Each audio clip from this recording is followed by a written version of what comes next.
我口罩，我也口罩掉。哦，你讲口罩的，我那个是捡到了。我都不了，我等多年口罩了。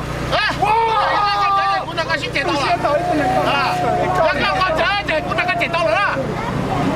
是捡到。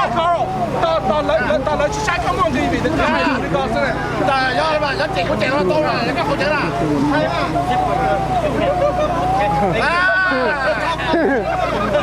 真係個仔啦，正個正好多啦。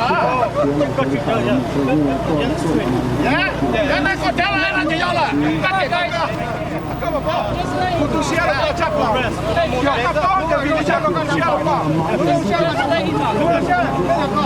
那个，我帮你来拍了啦。八人你真係八人真係不要，不要你要。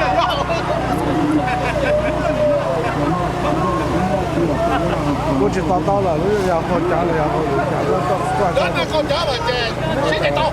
我看这个东西，那口罩了，又不见了。要刀，要口罩，哎呀，那口罩，你看这边都够，但是这口罩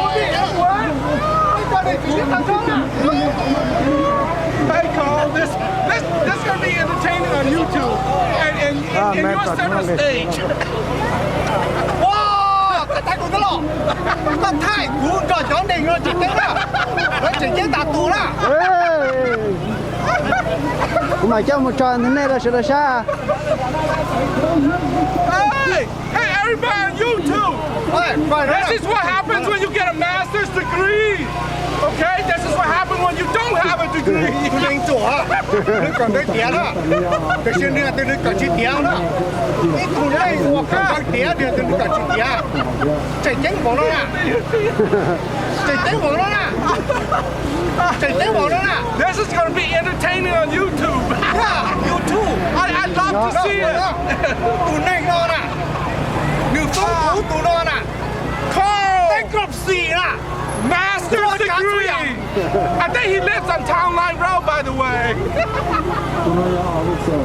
完了，抓了也没抓了，我扫了呢，就完结了。但是嘛，我没交，搞一天搞钱，让你做去了，做交的钱，让你做了，加白还的，刚好梦我知道结了呢。要那个怎么可能露天的嘛？那叫 YouTube 了呢。我懂了。要了要。我看这个了。我买这么找着好啊。被蒙了。